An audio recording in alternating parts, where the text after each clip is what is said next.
je me suis lancé un petit défi pour ce cours. Je vais faire des maths et vous n'aurez pas une seule équation, c'est promis. Mais j'étais vraiment... D'abord, quand Édouard m'a invité, je lui ai dit, écoute, Édouard, je suis extraordinairement honoré, c'est un privilège de parler au Collège de France, je lui dis vraiment ça du fond du cœur, mais je ne travaillais plus sur la déglaciation depuis un petit bout de temps. Et il me dit, oui, mais c'est bien de recadrer, d'expliquer ce que c'est qu'une bifurcation, ce que c'est qu'un point de bascule. Et là, j'ai été tout à fait enchanté parce que je vais essayer de vous expliquer ces deux termes. Le premier plus facilement que le deuxième parce que le premier est bien cadré mathématiquement et la différence entre les deux. Alors pour ça, je vais vous parler de la déglaciation en partie, mais ça va être que la partie centrale du cours. Je vais introduire la notion de bifurcation dans un cadre beaucoup plus large du système Terre, mais à travers des âges et des périodes de temps qui dépassent largement les 100 000 dernières années. Bon, on va faire les choses calmement. C'est la première fois que je donne ce cours. Il est à peu près calibré pour durer 1 heure. Puis, comme tout le monde, on verra comment les choses se passent. Voilà l'exposé en lui-même. Et donc, je rentre d'emblée dans une notion qui est fondamentale quand on parle du climat, c'est l'équilibre énergétique. On demande parfois quelle est la différence entre faire de la météorologie et de la climatologie. Le climatologue ou la climatologue porte une attention particulière à l'équilibre énergétique. C'est fondamental. Donc cette différence, entre parenthèses, elle a été très très bien comprise et modélisée par Joseph Fourier. Peut-être quelque part, Joseph Fourier, avec sa théorie analytique de la chaleur, a également établi un des éléments fondamentaux de la climatologie moderne. Il s'est intéressé au bilan énergétique de la planète, qu'il a conçu comme une sphère. Et donc il avait déjà compris avec d'autres mots, d'autres termes, d'autres approximations, que notre planète est soumise au rayonnement solaire, qui est un rayonnement visible, et d'autre part, puisqu'il faut un équilibre énergétique, en tout cas si on cherche un équilibre énergétique, émet de l'énergie sous une autre forme, Fourier appelait ça de la chaleur obscure, on appelle ça aujourd'hui du rayonnement infrarouge. Ce qui nous intéresse, c'est de trouver une température d'équilibre. La température d'équilibre, on la trouve en tenant compte de la façon dont l'absorption de rayonnement solaire et l'émission de rayonnement infrarouge varient en fonction de la température. Il faut trouver la température pour laquelle on va absorber autant d'énergie solaire que ce qu'on va émettre d'infrarouge. C'est ça la base. Le cours zéro, l'introduction même à la climatologie physique, c'est cet exercice-là.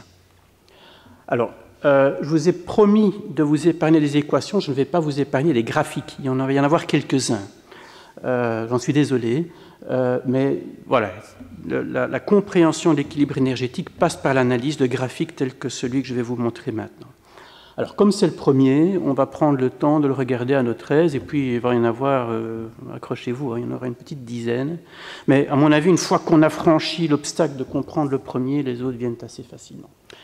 Alors, vous voyez deux courbes qui sont exprimées en fonction de la température. C'est typiquement on va dire que c'est la température moyenne globale à la surface de la Terre. Je n'ai pas toujours cherché un réalisme maximum, ça veut dire que les ordres de grandeur que vous allez voir apparaître sont corrects, mais certains tracés sont à la main, ou en tout cas avec des équations que j'ai ajustées moi-même. Et donc, parfois, les courbes ne se croisent pas exactement à l'endroit où elles devraient se croiser, mais l'important ici, c'est de comprendre le principe. Donc, vous avez deux courbes, il manque une unité sur ce graphe. Ce sont donc l'axe dx, l'axe horizontal, c'est une température. L'axe vertical, c'est un flux d'énergie. Et j'ai oublié de l'écrire, c'est une maladresse de ma part, ce sont des watts par mètre carré. C'est important en physique de porter attention aux unités. Alors, regardons par exemple l'émission infrarouge, c'est la courbe en rouge. Plus la température est élevée, plus la Terre émet de l'infrarouge. C'est comme nous d'ailleurs, plus notre température est élevée, plus on émet de l'infrarouge. La Terre, c'est pareil. C'est à peu près la même physique, sauf qu'il faut tenir compte de toute une série de facteurs. Obtenir cette courbe rouge, ce n'est pas si évident que ça. Il faut tenir compte de la composition atmosphérique de l'atmosphère, il faut tenir compte du fait que lorsque la température augmente, il y a davantage de vapeur d'eau dans l'atmosphère. C'est un exercice qui n'est pas simple, que Fourier n'a pas fait en entier. D'ailleurs, il a fallu des générations de physiciens. Mais voilà, la courbe ressemble à peu près à ça, et à nouveau, les ordres de grandeur sont à peu près corrects. D'un autre côté, si vous regardez l'absorption de rayonnement solaire, alors a priori, si la température augmente, il y a un peu de glace de mer qui fond, il y a un peu de calottes glaciaires qui fondent, et donc par conséquent, la couleur ou la capacité d'absorption de la planète augmente, change un petit peu. Mais cette courbe en bleu va donc augmenter également en fonction de la température, mais ce qui est crucial, c'est qu'elle augmente beaucoup moins fort avec la température que la courbe rouge. C'est important. Le fait que la courbe rouge augmente en fonction de la température, on appelle ça un feedback négatif. Ça veut dire que plus la température augmente, plus l'infrarouge qui évacue de l'énergie augmente fort. C'est un feedback négatif. Le fait que la courbe bleue augmente avec la température, c'est un feedback positif. J'utilise le terme anglo-saxon de feedback, c'est rétroaction, le terme francophone. Ça veut dire que lorsque la Terre chauffe, oui, elle absorbe davantage d'énergie solaire. Donc a priori, ça a tendance à la faire chauffer davantage. Mais si vous regardez le croisement de ces deux courbes, comme le feedback rétroaction négative est plus fort que la rétroaction positive, eh bien, les deux courbes se croisent en un équilibre qui globalement est stable. C'est important. Donc on a un point d'équilibre. Sur ce graphique-ci à 14 degrés, parce que j'ai un petit peu négligé de raffiner exactement, dans le monde réel c'est plutôt 15 degrés, et c'est un équilibre stable. Donc Joseph Fourier avait établi les bases du raisonnement qui étaient raffinées ensuite par des générations de physiciens. J'ai un petit souci d'animation. Voilà. Bon, maintenant, imaginez qu'on augmente la concentration de dioxyde de carbone. Si vous augmentez la concentration de dioxyde de carbone, pour une même température, la Terre émet moins d'infrarouge. Ce n'est pas très intuitif, mais c'est comme ça. Et donc, par conséquent, pour une même température, regardez sur le diagramme ici, 14 degrés par exemple, la Terre émet un peu moins d'infrarouge, eh bien l'équilibre va se trouver pour une température qui est plus élevée. Alors c'est vite dit comme ça. Moi, il m'a fallu 2 ans pour comprendre. Parce que fondamentalement, vous avez plus de CO2, on se dit ah, ouais, ça fait plus d'infrarouge. Eh bien non, vous émettez moins d'infrarouge. Et si vous émettez moins d'infrarouge, il faut que la température augmente pour retrouver un équilibre. Ça, c'est le fondement de la théorie des gaz à effet de serre. Donc, je suis sûr que Fourier avait très bien compris aussi, mais voilà, quand vous êtes étudiant, il faut un peu de temps. Maintenant, ce nouvel équilibre, il est stable. On appelle sensibilité climatique la hausse de température qui est mesurée que vous mesureriez, parce que c'est une expérience de la pensée, si vous doublez la concentration en dioxyde de carbone. J'ai un petit problème avec mon animation, je ne me maîtrise pas très bien, je suis désolé. Bon, maintenant on va imaginer ce qui se passerait si nous allions vers des températures qui sont beaucoup plus basses. Si vous refroidissez la Terre, imaginez vous la mettez dans un immense congélateur, progressivement l'ensemble des océans va se congeler. On parle ici de températures beaucoup plus basses que celles qu'on a subies pendant le dernier maximum glaciaire. Par conséquent, l'albédo, pouvoir réflectif de la Terre, va augmenter.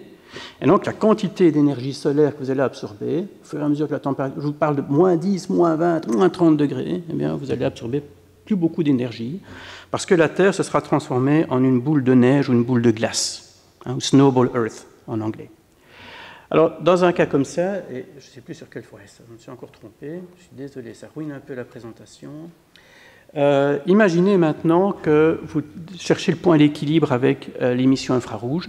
Alors, dans ce cas-ci, vous trouvez toujours un point d'équilibre à une température correcte, on va dire, un deuxième point d'équilibre dont je vais parler dans un instant, et un troisième point d'équilibre. Donc, a priori, là, vous avez l'alternative entre une Terre qui est chaude et une Terre qui est extrêmement froide. Alors, entre les deux, vous avez un point d'équilibre ici, et ça, c'est un point d'équilibre typiquement instable, parce que si vous regardez, votre feedback positif est plus important que le feedback négatif. Et donc, si vous êtes sur ce point d'équilibre, c'est exactement comme mettre un œuf sur sa tête. Si vous poussez un tout petit peu dans un sens ou dans l'autre, l'équilibre va basculer et vous allez vous retrouver vers un des deux points attracteurs, comme on les appelle dans notre jargon des systèmes dynamiques, soit un équilibre chaud, soit un équilibre froid. Décidément, je vais vous rappeler une fois pour toutes que c'est la flèche de droite. Imaginez maintenant que la concentration de dioxyde de carbone baisse. En fait, la courbe en rouge que j'ai donnée là, elle correspond à une concentration de dioxyde de carbone actuelle. Alors pourquoi vous vous retrouveriez dans une situation de soleil faible? Simplement parce que si vous vous intéressez à des climats passés, notamment un climat il y a 700 millions d'années, 800 millions d'années, le soleil était effectivement plus faible qu'aujourd'hui. C'est de l'astrophysique. Le soleil a gagné en puissance sur tout ce temps. Et donc si vous vous retrouvez dans une situation qui est très ancienne, on parle une fois encore de 800 millions d'années, et que vous avez une concentration en CO2 qui est similaire à l'actuelle, eh bien, il est possible que le seul équilibre stable qui existe est un équilibre qui est extrêmement froid avec une température moyenne de l'ordre de moins 30 degrés. Alors ça, c'est un raisonnement de physique qui est difficile à admettre parce qu'on imagine difficilement une Terre qui soit complètement congelée.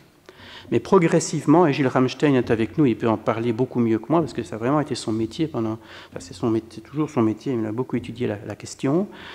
Mais vraisemblablement, pendant ce qu'on appelle le néoprotérozoïque, la Terre a connu des épisodes de boules de glace. Ces épisodes de boules de glace, on peut les prédire avec une théorie de l'équilibre énergétique. Alors la grande question, celle qui anime toujours les débats aujourd'hui, c'est comment on en est sorti, parce que lorsque vous êtes bien englacé, c'est très difficile de sortir d'un épisode aussi froid. Vraisemblablement, la concentration de dioxyde de carbone a augmenté, jusqu'à atteindre des valeurs phénoménales. Elle augmentait simplement parce que les volcans émettaient du dioxyde de carbone et ça a fini par saturer complètement l'atmosphère. Et puis on a pu sortir de ces épisodes de glaciation.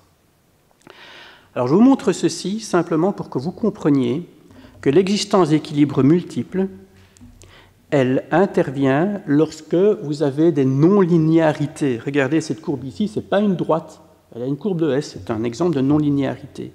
Et cette non-linéarité, elle conditionne la possibilité d'avoir des équilibres multiples. Ce n'est pas le seul phénomène qui peut apparaître avec des systèmes non linéaires, mais c'est peut-être le plus facile à comprendre. Et lorsque vous avez des équilibres multiples, vous avez la possibilité de transition entre ces différents équilibres qui peuvent être plus ou moins brutales. On va y revenir lorsqu'on va parler de la circulation océanique. Mais pour le moment, nous parlons de la théorie de l'équilibre énergétique de la planète. Alors j'ai utilisé cet exemple parce que je voulais vous introduire un autre type de diagramme. On va le regarder ensemble. Ah oui, avant d'y arriver, j'oublie quelque chose. Je vous ai expliqué ce qui se passait si le Soleil était plus faible, et ça s'est passé 800 millions d'années, qu'aujourd'hui. Alors maintenant, essayons de voir l'autre face du une autre phase du D, et voir ce qui se passerait pour des températures extrêmement élevées. Donc cette fois-ci, vous vous rappelez, on parlait de 15 degrés, imaginez 20, 40, 60, 70, 80, 90 degrés. Qu'est-ce qui se passe? Eh bien, si vous augmentez la température à des valeurs pareilles, il y a de plus en plus de vapeur d'eau dans l'atmosphère, la pression même de l'atmosphère augmente, et la physique vous explique que dans un cas comme celui-là, eh bien, il va arriver un moment où le fait d'augmenter la température, du fait d'une atmosphère qui est complètement saturée et qui ne fait que gagner en pression, eh bien, la quantité d'infrarouge émise va baisser avec la température. Et ça, c'est absolument catastrophique. Parce que si jamais vous deviez atteindre une telle température et que la planète devait chauffer davantage, eh bien, le fait de chauffer davantage baisserait baisserait les émissions d'infrarouge. Et donc, vous seriez dans un véritable piège énergétique parce que tout convergerait vers le fait d'augmenter de façon quasiment indéfinie la température de la Terre. Alors ça se produira un jour. Mais on a un peu le temps, ça se produira dans 2 milliards d'années, on pense. C'est-à-dire que le Soleil va continuer à gagner en puissance. Donc là, on est dans une zone de sécurité. Vous voyez que la courbe bleue est telle que l'équilibre, il est là, donc on a de la marge. Enfin, si le Soleil devait augmenter en puissance, jusqu'à atteindre ces niveaux-là, eh bien, ce serait la fin, vraisemblablement, de la vie sur Terre. Donc, si on devait non pas absorber 240 watts par mètre carré, mais lors de 340 watts par mètre carré, eh bien, on serait dans une situation qu'a connue d'autres planètes du système solaire, notamment la planète Vénus. C'est la fin. Voilà. Alors ça, c'est prévu pour dans 2 milliards d'années. Donc, ce n'est pas un problème imminent. Alors, je vous ai montré tout ça justement pour vous introduire ce type de diagramme. Alors, c'est un diagramme qui est différent de celui que je vous ai montré jusqu'ici. Regardez les deux axes. Sur l'axe horizontal, vous avez, cette fois-ci j'ai été prudent de donner les unités, c'est vraiment important en physique, donc c'est la quantité d'énergie solaire que vous absorbez. Voilà. Typiquement, je ne sais pas ce qui s'est passé, il y a une erreur ici, c'est 200 et 300, je crois que j'ai un facteur 2. Bon, je corrigerai ça quand je distribuerai les dias. Donc ce qui s'est passé, c'est que dans le passé, nous avons vraisemblablement visité cette branche-ci, c'est-à-dire sur l'ensemble des points qui sont en couleur, sont des points d'équilibre. Donc si, par exemple, vous avez un input solaire qui est beaucoup trop faible, le seul point d'équilibre que vous connaissez, c'est un point d'équilibre pour lequel la température moyenne de la planète est de moins 10 degrés.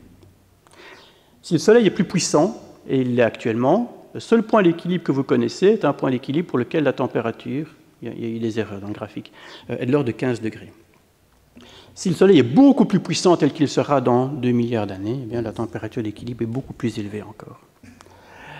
On a représenté en tireté grise ce qu'on appelle les équilibres instables, c'est-à-dire ce sont des points, comme l'œuf posé sur sa tête, qui sont techniquement des équilibres, mais qu'on ne verra jamais, parce que si vous êtes autour de cet équilibre instable, vous allez vraisemblablement basculer soit vers un point d'équilibre plus chaud, vers un point d'équilibre plus froid.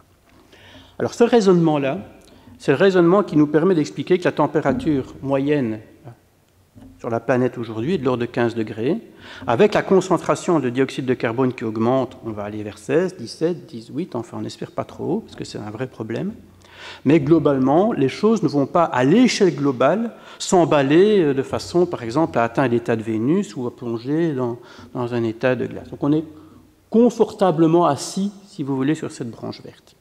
Mais ça, c'est un raisonnement qui est correct. Si vous ramenez la planète à un point, en gros, vous vous intéressez à une température moyenne globale dans des conditions qui sont globales, c'est-à-dire, finalement, environnés dans le système solaire et soumis à un rayonnement solaire incident. Si nous sommes sur Terre, c'est parce qu'évidemment, elle ne se résume pas à un point, et on veut s'intéresser à ce qui se passe à un niveau de détail plus élevé. Pour ce colloque, par exemple, on s'intéresse en particulier à la circulation océanique. Mais vous pouvez vous intéresser à plein de choses, bien entendu, à la surface de la Terre. Vous pouvez vous intéresser à la circulation océanique, à la circulation atmosphérique. Vous pouvez vous intéresser à la forêt amazonienne. Il y a toute une série d'éléments qui, sur Terre, peuvent également être soumis à leur propre dynamique et peut-être à des phénomènes de stabilité ou d'instabilité.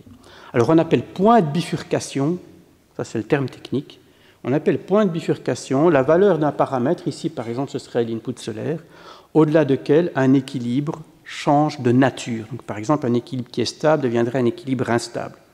Donc, par exemple, ceci, voilà, c'est un point de bifurcation. C'est un point de bifurcation qui est hors de notre portée parce qu'il est pour des valeurs très élevées.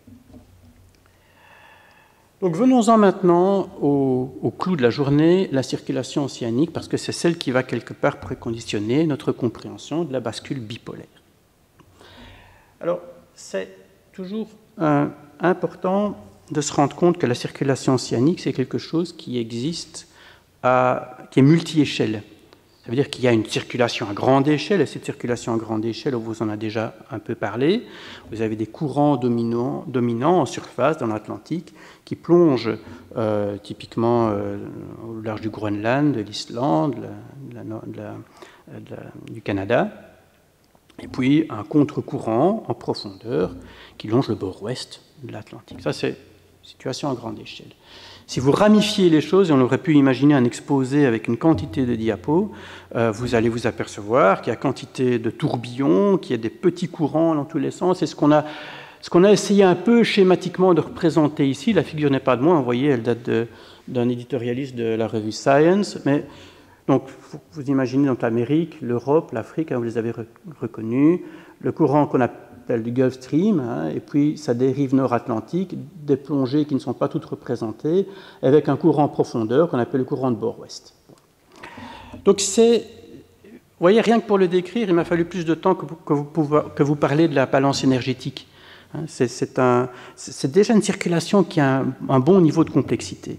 Et pourtant, on voudrait bien savoir si une circulation telle que celle-là est également soumise à des points d'équilibre stables, à des points d'équilibre instables, à des phénomènes de bifurcation. C'est ça qu'on voudrait bien savoir. Alors, a priori, ce qu'on pourrait faire, et d'ailleurs c'est ce qu'on fait aujourd'hui, on pourrait résoudre l'ensemble des équations de dynamique des fluides, essayer voilà, on met ça sur des très gros ordinateurs et on teste un petit peu la stabilité de ces différents courants et de ces différents sous-courants. On peut le faire et ça se fait. Ceci dit, vous imaginez bien, ce problème de circulation, il occupe les esprits depuis quelques années. Et donc, si on fait un peu machine arrière, qu'on rentre dans les années 60, eh bien, déjà à l'époque, on essaie de comprendre un petit peu ces courants et voir ce qui pourrait les déstabiliser. Alors, dans l'esprit de la théorie des systèmes dynamiques, ma théorie des systèmes dynamiques, je ne l'ai pas encore bien définie, mais finalement, ça revient à écrire quelques équations, 2, 3, 4 équations, a priori, hein, après on peut faire plus compliqué, et de se poser la question de la stabilité des équilibres que l'on rencontre. Et donc, c'est bien de partir de quelque chose qui est le plus simple possible. Et sans doute le modèle le plus simple possible de cette figure, qui est déjà fort compliquée, est le modèle de Henry Stommel. Vous voyez, 1961, donc on parle de quelque chose qui a plus de 50 ans. Et ce que Stommel a imaginé, alors il avait fait une figure un petit peu plus sophistiquée, je l'ai vraiment simplifié à l'extrême, il a imaginé que l'océan Atlantique était formé de 2 masses d'eau principales. On sait bien que c'est une simplification, on fait ça quand on modélise, on simplifie les choses. Donc une masse d'eau qu'il a appelée une masse d'eau équatoriale, ou qu'on appelle aujourd'hui, en relisant ces articles, masse d'eau équatoriale, en rouge, et une masse d'eau polaire, en bleu. Elles n'ont pas la même température, et ce qui est crucial, c'est qu'elles n'ont pas la même salinité. Et donc il a fait un modèle de ce qu'on appelle aujourd'hui de la circulation thermo-haline. Thermo, thermique, température, halin, bon ça c'est peut-être un peu moins évident, mais c'est le sel. Avec l'idée que vous avez un courant qui transporte une partie de la masse d'eau de la boîte équatoriale vers la boîte polaire et de l'eau de la boîte polaire vers la boîte équatoriale. Alors, ça ne suffit pas. Ces 2 boîtes échangent de la chaleur avec l'atmosphère, ça je ne l'ai pas représenté sur le diagramme. Et puis, elles échangent également, alors je vais dire du sel avec l'atmosphère. Vous allez dire, c'est quoi cette histoire? En fait, ce qui se passe, c'est qu'il pleut et la pluie, c'est de l'eau douce, hein, c'est de l'eau non salée. Et donc, par conséquent, le phénomène de précipitation vient modifier la salinité des masses d'eau. Et donc, ça, on représente techniquement et mathématiquement avec la lettre H ici. Voilà.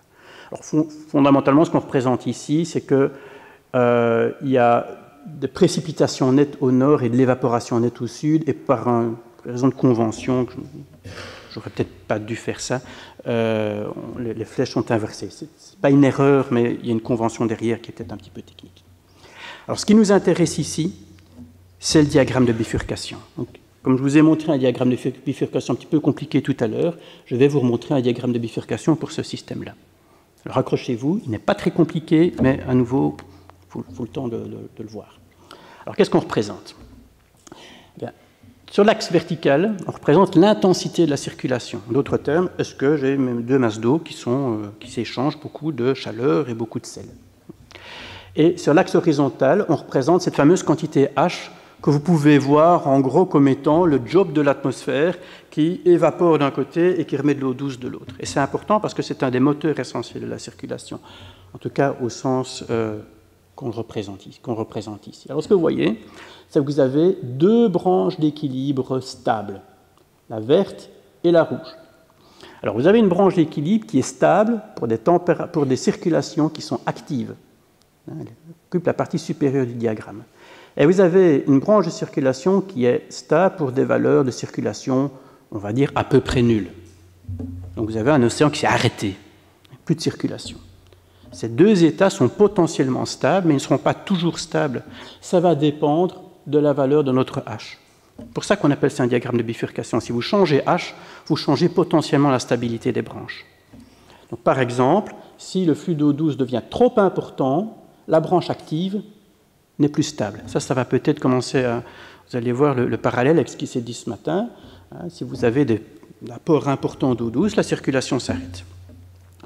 Alors, lorsque Stommel a publié ça en 1961, ben voilà, c'était un papier parmi d'autres. Il s'est passé des décennies sans que cet article soit cité, pour ainsi dire, parce que les gens n'y voyaient pas beaucoup d'intérêt, mais justement, avec le regain d'intérêt à la fois qui est issu des paléoclimats, on a découvert ces événements de Heinrich, on a découvert ces oscillations de Dansgaard. Je me dis, tiens, c'est peut-être quand même bien la circulation océanique qui change. C'est vraiment important ce que je vous dis ici, parce que c'est vraiment un exemple où la recherche sur les paléoclimats a déclenché des préoccupations à propos de la circulation océanique, où je pourrais vous raconter des histoires similaires à propos de la végétation. Donc la recherche sur les paléoclimats est vraiment importante. Et donc tout d'un coup, les gens se demandent, mais finalement, qu'est-ce qui se passe si on utilise des modèles plus importants, avec des résolutions plus fines, si on résout davantage les différents courants?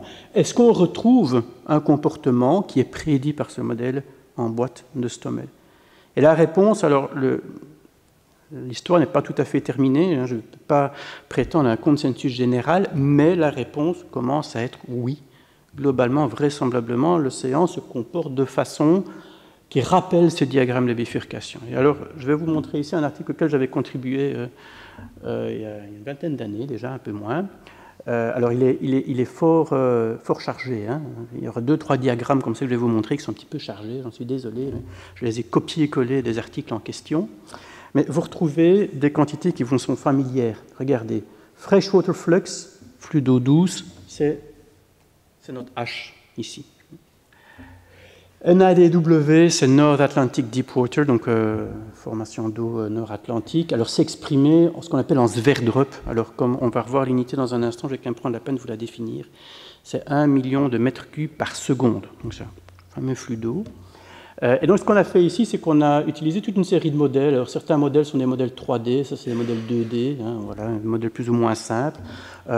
Édouard a évoqué ce matin le modèle Bern 2D, celui qu'Olivier Marchal avait utilisé, c'est celui-là. Moi pendant ce temps-là, j'étais un collègue et apprenti d'Olivier, mais j'avais mon propre modèle qui s'appelait Moby Dick. C'était voilà, mes jeunes années. Et puis pendant ce temps-là, il y avait déjà des gens qui jouaient avec des modèles 3D. Édouard a parlé ce matin du modèle UVic, enfin le modèle canadien, ben c'est celui-là en vert pistache. Et ce qu'on s'aperçoit, c'est que dans ces modèles, vous arrosez, et vous arrosez de plus en plus fort. Hein, donc de façon finalement, en gros, qu'est-ce qui se passe? Ben, vous êtes sur cette branche-là, vous arrosez de plus en plus fort, à un moment donné, l'équilibre disparaît, et vous tombez littéralement vers un océan qui s'arrête. Et c'est exactement ce qui se passe dans ces différents modèles, de façon plus ou moins élégante, et je ne vais pas commenter davantage. Et puis, une fois que la circulation s'est arrêtée, si vous essayez d'aller dans le sens inverse, bien, vous réduisez le flux d'eau douce, et puis il va venir un moment où elle va redémarrer, de façon très brutale d'ailleurs, on va en parler dans un instant, et le chemin de retour n'est pas égal au chemin d'arrivée. Donc, on appelle ça un phénomène d'hystérèse. Bon. Donc ça, si vous voulez, on est au début des années 2000, ça pose un petit peu les bases du débat. Après, on s'est demandé si dans des modèles encore plus sophistiqués, les choses continuent à fonctionner de la sorte. On s'est demandé si on risquait, dans un futur proche, de connaître un arrêt de la circulation. Donc ça a créé tout un programme de recherche contemporain. Et la bascule climatique bipolaire n'a pas été oubliée parce que je vais y venir maintenant. Alors, ce que je voudrais faire maintenant, c'est vous parler pendant... Ouais, j'ai un quart d'heure devant moi, quelque chose comme ça. D'un petit travail qu'on a fait avec un étudiant en thèse, et moi qui m'a beaucoup aidé, donc peut-être que ça va vous aider aussi.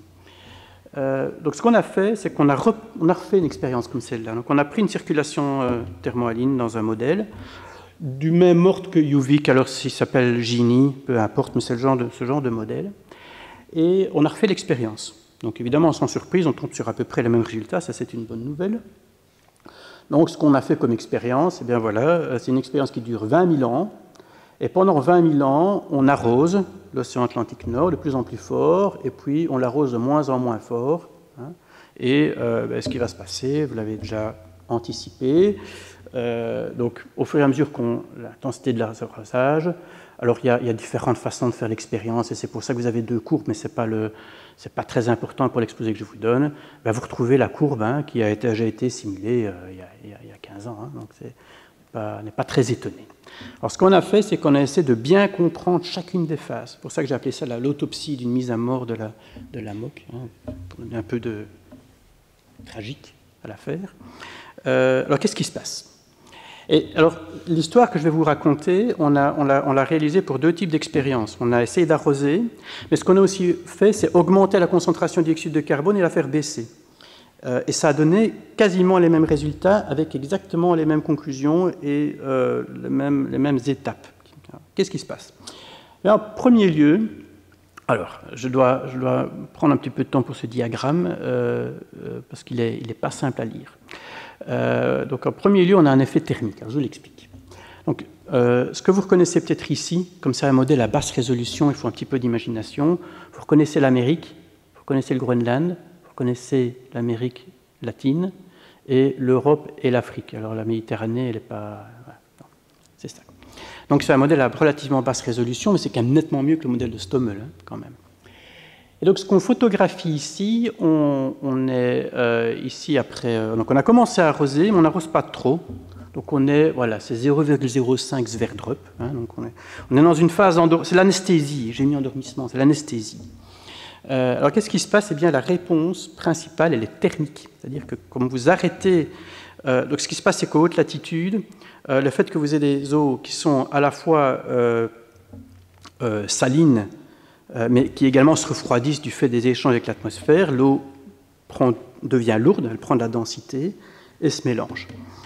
Si vous arrosez, eh bien, vous empêchez ce mélange vertical. Et si vous regardez ce qui se passe un peu en profondeur, un peu, ça veut dire à 500 mètres, eh bien, la signature principale est une signature thermique. En gros, vous réchauffez les masses d'eau à environ 500 mètres du côté ouest et vous les refroidissez du côté est. Alors, je ne vais pas vous faire un grand cours de météorologie dynamique maintenant, mais lorsque vous étudiez la météorologie, vous apprenez une théorie qui s'appelle la théorie du vent thermique. Bon, ça, je ne peux pas vous l'expliquer en 10 minutes, mais en gros, elle vous explique que l'intensité de la circulation, elle va dépendre du gradient, donc de la différence entre la densité à l'est, la densité à l'ouest et la densité à l'est. Alors, je viens de vous faire en 3 minutes ce que je mets en général 2 heures à expliquer aux étudiants. Donc, j'étais un peu lapidaire. Mais c'est important de regarder les densités sur le bord ouest et le bord est. Et la différence de densité ici, elle diminue du fait qu'on ne change pas la température de la même façon à l'est et à l'ouest. Donc ce phénomène-là fait que la circulation diminue. Et si vous arrosez davantage, donc ça, finalement, vous avez une anesthésie en jouant sur le gradient de densité. Et si vous arrosez davantage, donc vous forcez, alors vous imaginez plus d'iceberg ou un plus grand arrosoir, là il y a un deuxième phénomène qui devient dominant, c'est plus le phénomène thermique, ça devient un phénomène halin, un phénomène, une histoire de sel. Donc voilà ce qui se passe maintenant si vous arrosez à 0,1 million de mètres cubes par seconde. Alors le diagramme, on a pris des autres couleurs pour insister sur le fait qu'on regardait autre chose. Et ce qu'on regarde ici, c'est la salinité. Et à nouveau, vous voyez que ce qui se passe à gauche et à droite, je dis à gauche et à droite parce que j'ai un problème avec mon ouest et mon est, mais enfin, à l'ouest et à l'est, vous n'avez pas non plus les mêmes différences de salinité. Alors ça, c'est quelque chose que les océanographes ont bien identifié, c'est que lorsque la salinité baisse de trop, à nouveau, le gradient diminue, et là, ça en vient à un point tel que la circulation devient trop faible pour ramener du sel vers les hautes latitudes. Donc cette circulation, elle amène du sel, on appelle ça le feedback advectif. Et à partir du moment où la circulation est trop faible pour ramener du sel vers les hautes latitudes, elle ne parvient plus à vivre. C'est-à-dire qu'elle ne parvient plus à s'auto-alimenter, et le moteur cale. Donc, généralement, c'est la mise à mort. Quand le feedback advectif se met en route, la circulation s'écrase. Alors si maintenant vous arrosez massivement pendant très longtemps, pendant 10 000 ans, alors là il y a un troisième élément qui va apparaître, c'est que la formation d'eau profonde en Atlantique Nord est cette fois-ci tout à fait anéantie, il n'y en a plus, et c'est l'Antarctique qui va progressivement envahir tout le fond. Alors il se passe quelque chose d'intéressant. Je vous montre un autre diagramme maintenant. Alors ce diagramme-là, il exprime en fonction de la longitude, donc en gros, vous passez de l'hémisphère nord à l'hémisphère sud, donc vous avez une coupe longitudinale, de la moyenne de la température dans l'Atlantique, et regardez ce qui se passe. C'est une différence, ceci c'est une différence entre l'état d'arrivée et l'état de départ. Donc vous aviez commencé au départ avec une belle circulation qui fonctionne bien, tout va bien, vous arrosez massivement pendant très longtemps, vous tuez votre circulation, vous la maintenez bien à mort, voilà, bien écrasée, et puis vous regardez ce qui reste comme distribution de température. Qu'est-ce qui se passe? Bien, globalement, l'océan s'est refroidi en profondeur. Pourquoi? Parce que vous avez de l'eau antarctique de fond qui a tendance à être froide, beaucoup plus froide que l'eau du nord Atlantique. Donc, le fond de l'océan s'est refroidi. Et en surface, eh bien, vous avez une dichotomie importante entre le sud et le nord. Vous voyez, le sud il s'est réchauffé de 2 degrés. Et ça, c'est le fondement de la bascule bipolaire tel qu'on l'explique depuis ce matin. C'est-à-dire qu'à force d'avoir tué votre circulation, vous avez tué une pompe de chaleur, pas à chaleur, mais une pompe de chaleur qui amène de l'eau depuis le sud vers le nord. Et vous avez coupé cette pompe, vous avez bloqué le moteur, et fondamentalement, ce qui va se passer, c'est que la température dans l'hémisphère sud va commencer à augmenter. Et ici, vous voyez que ça concerne toute une masse d'eau. Édouard a montré un diagramme très similaire ce matin, toute une masse d'eau qui est comprise entre 0 et 1000 mètres de profondeur et qui a une anomalie de température qui est positive. Voilà. Alors, c'est pas rien et c'est pas anodin, parce que je pourrais également vous montrer un diagramme similaire avec la salinité et vous verriez à peu près la même figure. Alors c'est pas anodin parce qu'il y a quand même un risque. C'est que si vous maintenez votre circulation dans cet état-là pendant très longtemps, vous avez ces masses d'eau ici qui sont à la fois chaudes et salines, qui peuvent progressivement diffuser vers des latitudes plus élevées. Et ça peut avoir un effet de déstabilisation, qui n'est pas impossible que si vous maintenez votre circulation à mort pendant longtemps, elle finisse par redémarrer de façon spontanée, simplement parce que vous allez avoir une accumulation.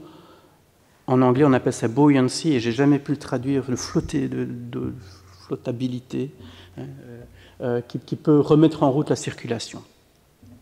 Alors, j'y viens. Donc, l'oscillateur thermohalain. Donc, première chose, je voudrais parler pendant... Ça va, je suis à peu près dans les temps. Je voudrais parler pendant 1 ou 2 minutes de ce papier de Thomas Stocker et Sigfús Jonsson qui a été publié une vingtaine d'années, parce qu'on en a parlé ce matin. Je me dis, tiens, je vais quand même montrer aux gens à quoi ça ressemble. Alors, j'ai un peu redessiné, voilà, j'ai essayé de faire ça de façon conviviale. Donc, ce que Thomas Stocker et Sigfús ont présenté, c'est un petit modèle, donc il y a des équations. Si vous allez voir ce papier, il y a une série d'équations, pas très compliquées, mais enfin, il faut quand même les lire, et qui vous expliquent ceci. Ils font le postulat d'un switch, donc c'est-à-dire d'un interrupteur entre une circulation qui est soit active, soit inactive, et lorsqu'elle est active, ça se traduit au Groenland par un interstadiaire, un interstade, et puis lorsqu'elle est inactive, la circulation est coupée, vous êtes dans un stade au Groenland. Donc, si vous imaginez une succession plus ou moins aléatoire, j'ai reproduit le résultat, pas exactement, j'ai fait tourner, j'ai repris leurs équations, je les ai appliquées. Voilà, vous pouvez simuler une trajectoire hypothétique d'interstade, stade, interstade, voilà, au Groenland, tel que vous l'imaginez. Oui, en parenthèse, mon temps il va de la gauche vers la droite parce que c'est pas que je suis américain, mais je suis physicien, donc voilà, ça se termine comme ça. Et puis vous imaginez que d'un autre côté, dans l'hémisphère sud, se passe ce phénomène d'accumulation thermique. Donc en d'autres termes, ce que vous avez dans l'hémisphère sud, c'est une intégration. Tout à l'heure, on a parlé de dérivée. Un dérivé, c'est l'inverse d'intégrer. Donc c'est une intégration du signal. Mais une intégration qui va dépendre de la différence de température entre l'hémisphère nord et l'hémisphère sud. Donc c'est un petit peu plus compliqué que simplement intégrer la courbe en V, mais en gros, ce que Stocker et Jonsson ont proposé, c'est que ça, ce sera un modèle pour la température dans l'hémisphère sud. Alors, ce qu'a fait Barker, en gros, c'est à partir de la courbe bleue, essayons de retrouver la courbe verte. En gros, c'est ça qu'ils ont fait. Bon, ça, si vous voulez, ça fait le postulat que vous avez des switches entre une circulation active et inactive. Personne ne vous dit d'où ils viennent. Donc, ce que ont fait Stocker et Jonsson, c'est simplement imaginer un scénario. Et il dit, voilà, si ça switch, si j'ai ma courbe en vert, alors je prédis la courbe en bleu. C'est ça qu'ils ont fait. Et ça, depuis, on fait souvent référence à ce papier pour dire qu'il est un peu fondateur de l'idée de la bascule bipolaire. Il y avait toute une série de diagrammes qui accompagnaient ce papier. Alors, maintenant, je voudrais vous présenter 2 résultats récents. Ils ne sont pas de mon équipe, ils sont empruntés à des collègues qui vont exploiter, d'une certaine façon, les idées qui sont ici. Alors, le premier article, il vient de... pour une raison qui m'échappe, là aussi, le nom des auteurs a dû disparaître dans la compilation. Donc, c'est une étudiante de Ayako Abeushi au Japon, et le premier auteur s'appelle Obase. Je suis désolé, le nom a disparu, il était pourtant bien là dans mon document. Alors, voilà une simulation dont peut-être Lorraine va parler davantage, je ne sais pas. C'est une simulation de la déglaciation. Donc, si vous regardez le temps ici, alors c'est 22 000 ans avant le présent, 13 000 ans avant le présent. Et donc, ce qu'ils ont voulu représenter, c'est toute l'histoire de la déglaciation en tenant compte du comportement de la circulation océanique et en tenant compte d'une reconstruction sur l'historique des flux d'eau douce. Alors, la chose sur laquelle je désire attirer votre attention ici, ce sont les courbes en rouge. Les courbes en rouge, c'est une simulation numérique avec un gros modèle. Ici, on parle vraiment de systèmes qui tournent sur des superordinateurs. Et vous regardez cette courbe en rouge qui, ici en particulier, représente l'intensité de la circulation. Et remarquez ce qui se passe. À cause de l'événement du Heinrich qui est simulé dans ce modèle par un apport d'eau douce, la circulation est maintenue à l'arrêt ici. Et lorsqu'elle se remet en route, elle se remet en route de façon extraordinairement brutale. Et donc ça, c'est quelque chose qu'on retrouve dans la plupart des modèles numériques. Lorsque la circulation redémarre, elle redémarre de façon très brutale. Et elle redémarre de façon très brutale parce que le terrain a été préparé. Et il a été préparé du fait de l'accumulation de flottabilité, généralement, dans l'Atlantique, à des moyennes profondeurs. Donc ça, c'est quelque chose qu'on retrouve dans beaucoup de modèles. L'autre étude que je voulais vous montrer est une étude de Guido Vettoretti. Alors là aussi, je suis un peu navré de vous imposer 15 diagrammes d'un coup, mais j'ai simplement fait un copier-coller de la littérature. Alors pour le coup ici, là la représentation elle est sur l'intensité de la formation d'eau antarctique de fond, d'une part, et de formation de ce qu'on appelle l'AMOC, donc la circulation Atlantique Nord. Donc il y a chaque fois deux courbes. Alors je vous propose de garder notre attention sur les courbes supérieures pour ne pas trop nous égarer. Donc là, c'est également un modèle de circulation générale atmosphérique et océanique qui a été intégré pour différentes concentrations de dioxyde de carbone. Alors je vous rappelle qu'aujourd'hui on est à 415 par million, mais ici on pose le spectre des valeurs connues pendant la dernière glaciation. C'est typiquement entre 170 et 240. Le dernier maximum glaciaire, c'était probablement plutôt 185 par million en volume. Alors là, le point d'attention, c'est que votre bascule bipolaire, elle s'auto-entretient dans ce modèle. Alors ce n'est pas le premier modèle à montrer ça. En fait, avec les systèmes dynamiques, on peut même le montrer. Mais ce que vous voyez, c'est typiquement un réchauffement abrupt, une circulation intense, et puis elle se calme, et puis elle meurt spontanément, parce que probablement qu'elle n'est pas tout à fait stable, mais en mourant, elle génère déjà les germes de sa remise en route. Et donc vous avez quelque chose qui est plus sophistiqué que ce qu'on voit dans le modèle de Stommel. Il y a eu d'autres experts et d'autres océanographes qui ont proposé d'autres modèles simples qui expliquent ce comportement. Et donc vous avez ce qu'on appelle une auto-oscillation. Alors cette auto-oscillation a été souvent proposée par pas mal d'experts comme étant une explication plausible des événements de Dansgaard-Oeschger. Alors il faut toujours beaucoup de prudence. Il y a eu une intervention dans la salle ce matin. Est-ce que vous parlez toujours aux bonnes personnes? Il est clair que pendant la dernière glaciation, vous aviez certes des océans qui étaient actifs, mais vous aviez également des calottes de glace qui étaient actifs, Lorraine en parlera certainement. Et donc il faut imaginer évidemment une réalité qui est plus complexe encore que ce qui est représenté dans ce modèle. Mais au moins ce modèle a l'avantage de montrer qu'il est plausible. Il est plausible d'avoir des oscillations spontanées, donc d'avoir des événements de Dansgaard-Oeschger qui se produisent de par eux-mêmes pendant assez longtemps. Et que le régime pendant lequel ces oscillations sont actives va dépendre de facteurs externes, comme par exemple la concentration de dioxyde de carbone. Alors vous remettez ça dans les mains d'un mathématicien ou d'un physicien, il va vous refaire un modèle, il va vous expliquer que ce sont également des phénomènes de bifurcation, mais c'est des bifurcations d'un autre ordre que celles qu'on a analysées jusqu'ici. Je vais quand même le dire parce que je suis trop enthousiaste et trop tenté. Ce qu'on a vu ici, c'est ce qu'on appelle les bifurcations de point de sel, et les bifurcations pour ce genre de choses, c'est ce qu'on appelle les bifurcations de Hopf. Voilà, ça a été dit. On a fait un petit travail avec un collaborateur qui a travaillé avec moi pendant quelques années. Voilà, on a utilisé un modèle qui a des bifurcations de Hopf, donc c'est un système dynamique. On a repassé en revue la dernière glaciation. Alors cette fois-ci, le temps, je ne vous aide pas, il va de la droite vers la gauche. On a essayé de détecter, par une méthode statistique qui combine le système dynamique et les données, on a essayé de détecter en mauve les états stables et en vert les états instables. Et voilà, on a publié cette courbe. Je ne m'avance pas davantage, ce n'est pas l'objet de ce cours, mais c'est pour vous expliquer à quel point on peut avoir une approche d'analyse des sédiments ou des données, dans ce cas-ci, avec des modèles qui font 2-3 équations et qui nous permettent quand même d'inférer des informations que nous jugeons en tout cas utiles. Alors, pourquoi maintenant, et où tout ça nous mène, c'est presque 10 petites minutes pour essayer de vous le dire. Je vais essayer.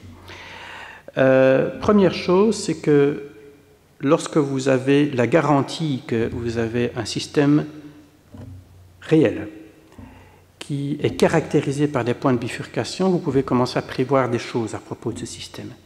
Vous allez prévoir, par exemple, qu'au-delà d'une certaine valeur limite d'un paramètre de contrôle, peut-être la concentration de dioxyde de carbone, peut-être l'apport en flux d'eau douce, vous allez avoir un comportement brutal, le genre de choses que vous pouvez prédire. Une autre chose que vous pouvez prédire, c'est que lorsque vous approchez le point de bifurcation, le système va commencer à le montrer. Et généralement, il va varier de plus en plus fort et il va également varier de plus en plus lentement. Mais ça c'est presque l'expérience commune. Hein. Lorsque vous avez un système qui se met à vibrer, vous dites « Ouh là là, qu'est-ce qui va se passer ?» Mais c'est exactement le raisonnement qui a été suivi, par exemple, ici par un collègue Niklas Boers. Alors, à nouveau, un diagramme, quand on emprunte des diagrammes de la littérature, ils ont tendance à être un peu chargés, mais regardez ce qu'il a fait. Donc, cette fois-ci, le temps, il va de la gauche vers la droite. Et vous reconnaissez, alors ce delta O18, c'est vraisemblablement de Grip, donc du Groenland. Vous reconnaissez les événements d'Ansgar-Döschger. Et donc, ici, il y a deux indicateurs. Alors, il y a un indicateur qui s'appelle la variance et un indicateur qui s'appelle l'autocorrélation. Donc, ce sont des mesures statistiques du signal. Et toute la thèse de l'article, si vous voulez, c'est de montrer, regardez, à chaque fois que vous approchez d'un événement d'Ansgar-Döschger, il y a un signal d'alerte qui se déclenche. Par exemple, ici, la variance qui augmente. Je ne vous cache pas que c'est un peu polémique dans la communauté. Donc, ce sont des recherches contemporaines, mais le Collège de France a la science en train de se faire. Hein. Donc voilà, ça c'est un papier qui a 2 ans, il fait couler un petit peu d'encre, enfin voilà, les gens se battent un petit peu autour. Mais c'est un cas typique où on s'intéresse au phénomène de bifurcation parce que, également, il permet de prévoir qu'avant la bifurcation, on va avoir des signaux d'alerte. Alors ça, c'est extrêmement important dans le débat contemporain, parce qu'on s'inquiète de l'avenir de la circulation océanique, on s'inquiète de l'avenir de la forêt amazonienne, et donc on cherche à détecter des signaux d'alerte dans ces différentes composantes. Je ne peux pas vous dire qu'il y a un consensus absolu sur le fait qu'il y ait des signaux d'alerte à propos de la circulation océanique ou à propos de la forêt amazonienne, mais en tout cas, c'est dans le sens que vont ces recherches. Alors ça m'amène à la dernière partie de mon exposé, qui est un petit peu plus qualitative. Je vous ai promis que j'essaierai de faire une distinction entre bifurcation et point de bascule. Bifurcation, c'est une définition de maths. Vous demandez à un mathématicien ce que c'est qu'une bifurcation, il vous sort un bouquin de sa bibliothèque, il vous explique, voilà, c'est défini là, et c'est défini de façon très précise, comme les mathématiciens savent le faire. Lorsque vous avez des modèles simples, comme ceux que je vous ai montrés, comme le modèle de Stommel, comme le modèle de l'équilibre énergétique, vous pouvez les mettre en équation, justement, et donc vous pouvez les donner à un mathématicien qui va vous dire il y a des points de bifurcation. Super. Maintenant, on se rend compte qu'on doit prendre des décisions à propos de la Terre, dans toute sa complexité, et que cela ne se résume pas à 3 équations, vraisemblablement. Mais on devrait quand même utiliser cette idée que parfois des changements minimes vont avoir des répercussions importantes. Et donc, typiquement, c'est le cas avec l'augmentation de la concentration de dioxyde de carbone. Ce n'est pas un changement minime, soyons clairs. On a doublé, enfin, on est en train de doubler, pardon. J'espère qu'on n'y arrivera pas, mais enfin, on est quand même bien parti. On augmente la concentration de dioxyde de carbone de façon très, très importante. Du point de vue de la Terre, ça va représenter un changement dans l'équilibre énergétique de l'ordre de quelques watts par mètre carré. Du point de vue de l'équilibre énergétique de la planète, ça peut paraître pas énorme, mais du point de vue de ses sous-composantes, ça peut être suffisant pour induire des changements majeurs. Et le changement majeur le mieux documenté, le plus certain aujourd'hui, c'est qu'une augmentation de la température de l'ordre de 1 degré ou 2 degrés, c'est suffisant pour faire fondre tout le Groenland. Donc ça, c'est quand même un changement qui, au niveau régional, est très très important. Donc, par exemple, typiquement, lorsqu'on modélise les calottes glaciaires, on sait qu'il y a des points de bifurcation. Si on veut généraliser ce raisonnement à d'autres composants du système Terre, eh bien, on a tendance à se réfugier derrière un vocable qui est un petit peu plus qualitatif et qui est la notion de point de bascule. On fait attention de ne pas trop utiliser le terme bifurcation parce qu'on n'a pas toujours le modèle mathématique parfait derrière, mais on a quand même cette idée qui persiste qu'un changement qui paraît relativement faible peut avoir des conséquences qui sont extrêmement importantes. Alors, la notion de point de bascule, elle a été introduite dans les années... c'est un vieux terme déjà. Un tipping point aux États-Unis, c'est utilisé depuis le 19e siècle. Mais enfin, bon, voilà, ça a un petit peu connu son heure de gloire dans la fin des années 60-70. Mais c'était d'ailleurs, c'est un peu fumeux, entre parenthèses, un peu, limite nauséeux, hein, les origines, tout ça, c'est des affaires de ségrégation raciale. Et puis qui a été fort remis au goût du jour dans les années 2000. Et puis, typiquement aux États-Unis, mais également de ce côté-ci de l'Atlantique, Schellnhuber, j'ai oublié son prénom, a commencé à utiliser le terme pour parler du changement climatique, typiquement vers les années 2006-2008. Alors, il se fait que, voilà, dès les années 2005, on cite souvent un autre article de Tim Lenton, mais enfin, dès les années 2005, une série d'auteurs, dont le Schellnhuber en question, dont j'évoquais le nom il y a un instant, ont commencé à faire des inventaires des composants du système Terre qui pourraient en fait changer qualitativement dans un futur plus ou moins proche. Je vous ai parlé des calottes glaciaires, et ça c'est certainement l'élément le plus clair, mais si on commence à faire l'inventaire, qu'est-ce qui va se passer avec l'Amazone, qu'est-ce qui va se passer avec le Sahara, qu'est-ce qui va se passer avec El Niño peut-être, qu'est-ce qui va se passer avec les moussons. Et donc c'est toute une série de composants du système Terre dont on se dit, mais finalement, peut-être qu'elles vont être perturbées de façon qualitative, de la même façon qu'on peut perturber de façon qualitative la circulation océanique en déversant beaucoup d'eau douce. Alors qu'est-ce qu'il faut en tirer? Le terme tipping point, le terme point de bascule, on commence à le privilégier dans la littérature avec, si vous voulez, une définition un petit peu restreinte. On essaie de ne pas appeler n'importe quoi tipping point, autant que possible. Donc c'est l'idée que c'est une composante du système climatique qui peut varier fortement dans un horizon que Tim Lenton a appelé éthique, ça veut dire c'est important. Si je fais fondre le Groenland aujourd'hui, ça veut dire que dans 2000, 3000, 4000 ans, le niveau des mers aura augmenté de plusieurs mètres. Et il y a une notion éthique, évidemment, on peut arguer, mais quelque part, nous avons une responsabilité pour ce qui se passera dans non seulement 100 ans, 500 ans, mais également 2000 ou 5000 ans. C'est parce que nous sentons cette responsabilité qu'on fait attention, on met nos déchets nucléaires, entre parenthèses. Si on ne se sentait pas responsable pour ce qui se passe dans 1000 ans, on ne ferait pas attention. Et ce changement peut se produire en fonction d'actions qui sont prises dans un horizon proche. Et ça, c'est crucial. Ça veut dire que les décisions que nous prenons aujourd'hui, et d'ailleurs que nous avons prises hier, conditionnent l'avenir de Groenland dans 500, 1000 ans ou 2000 ans. Et dont les conséquences, pour la société, les écosystèmes sont importants, mais c'est sûr que 10 mètres de niveau des mers, ce n'est pas anodin. Et donc le terme tipping point a été formalisé par Tim Lenton de cette façon-là. Alors après, ce qui se passe évidemment, c'est que dès que vous avez un mot qui est utilisé, il est utilisé un peu pour tout et parfois de façon un petit peu excessive.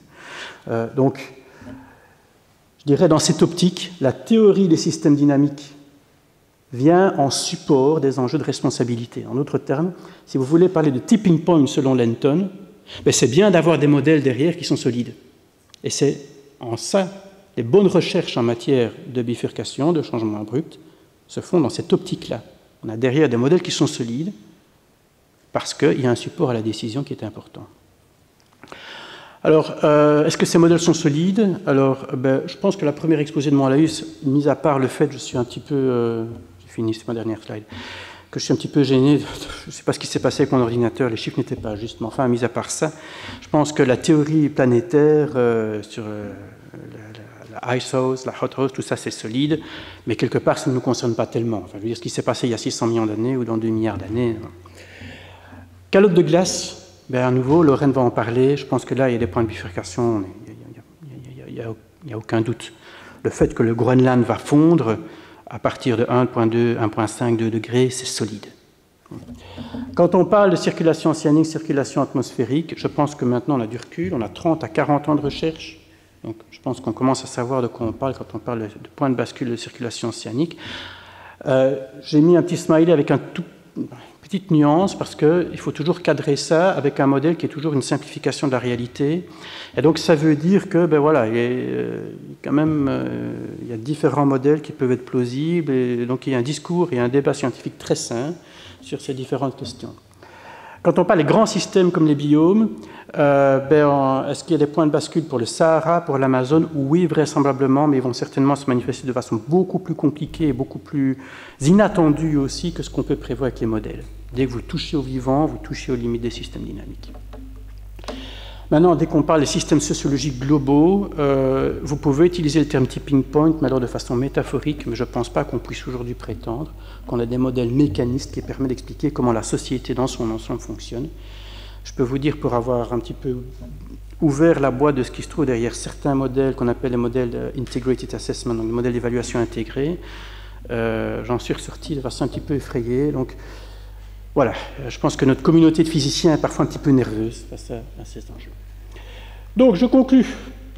Le terme bifurcation, il prend racine dans les maths. Je n'ai pas dit que les maths c'était toujours bien, mais enfin au moins c'est quand même solide. Et plus précisément dans la théorie des systèmes dynamiques. Donc des modèles simples de l'équilibre énergétique, de la circulation océanique, vous expliquent que potentiellement vous avez des points de bifurcation. il préfigure, je ne fais que me lire, mais après tout, j'ai quand même fait attention à ce que j'ai écrit, il préfigure des changements rapides ou irréversibles dans les systèmes, manque un S, systèmes plus complexes. En d'autres termes, la théorie de Stommel, ça avait l'air fumeux, en fait, c'est pas mal. Mais il a fallu 40 ans de recherche derrière pour le savoir. Donc cette recherche, à laquelle je participe, de nombreux collègues participent, donne un cadre scientifique au discours sur les points de bascule. Mais par extension, le terme tipping point, le terme point de bascule, est parfois utilisé de façon rien abusive, et donc je l'en appelle à votre esprit critique que vous avez tous pour être venus ici aujourd'hui. Voilà, je vous remercie beaucoup.